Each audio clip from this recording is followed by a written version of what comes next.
Hello, my name is Steve Bigelow with the Candlestick Forum. The markets are still moving with the same nature it's been doing for the last few weeks. The Dow still heading in a downward direction. And the NASDAQ still heading in an upward direction ever since the J-hook pattern off the 50-day moving average. So very simple assumption. There are some sectors that are working very well. There's other sectors that are selling off. The benefit with candlestick analysis is that we can identify which sectors have the strong patterns and which sectors have the weak strong patterns. So for example, made some good money today on the breakout of AVXL. Here's your obvious fry pan bottom at a resistance level, and look at the signal that told us they were breaking out. Your best friend, your Doji gap up. Why does this occur? Because this is a buildup of investor sentiment with somebody knowing something, usually, and now they're piling in when all the enthusiasm comes in. This is what allows the candlestick investor to not only be in the right place at the right time, but participate in big price moves. So when you put 2 plus 2 together, there's your bobble breakout. Failure right at the 50. This is what everybody is watching. We can see that it failed, but the one thing that most investors do not have, not most investors, all investors do not have, is the T-line and the effect the T-line has when in conjunction with candlestick signals. When they failed and pulled back, you can see they could never close back below the T-line, which got us prepared for the next price move, which was a bobble breakout. So you could be buying today and 2 plus 2 if it opens positive tomorrow. What do we got going on? A Doji sandwich, which further confirms this J-hook pattern bobble breakout.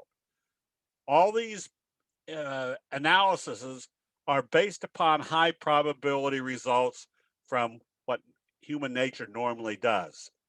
So that's why we recommended EYES, because you can see the fry pan bottom, classic pattern setting up with the enhanced visuals of a bobble that if it traded positive today, you could be buying because of the classic bobble breakout. Anticipate more upside in this chart. And people pointed out today in the chat room, FSLY, same scenario. There's your bobble breakout. If this opens positive tomorrow, you can be buying immediately. There's still a gap up here to fill.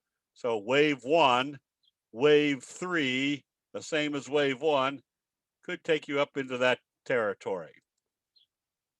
Another one, a J-hook pattern. You can see how the J-hook pattern worked on STEM as it came up through the 50.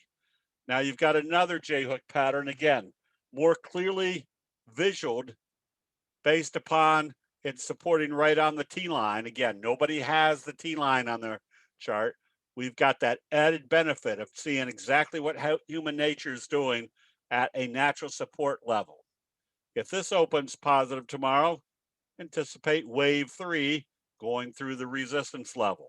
Again, a very high probability expected result. There's your classic pattern on ELOS. If it opens positive, what do you got going on? A Doji sandwich confirming wave 3. This is not rocket science. This is just being able to put all the little pieces together of what the signals and patterns do based upon reoccurring human nature, just putting you in the right places at the right time and putting you in situations where the magnitude of the move is much greater than just a merely uptrending stock during an uptrending market.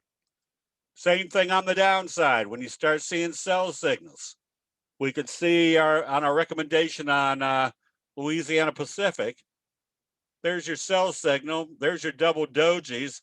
This still led to further downside today. Once again, keeping you in the right or putting you in strong bearish positions. So people following Caterpillar, observe the obvious. This is convergence analysis where you can put a bunch of information into your visual analysis.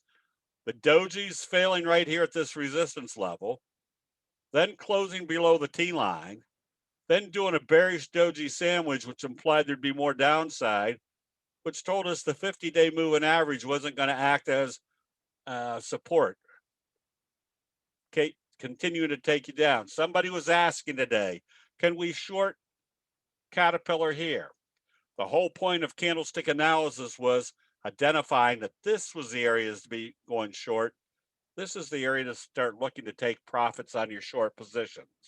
So right now, with the Dow heading down and the NASDAQ heading higher, you've got opportunities to make big profits both on the long and short side. That'll be it. We'll see you in the chat rooms.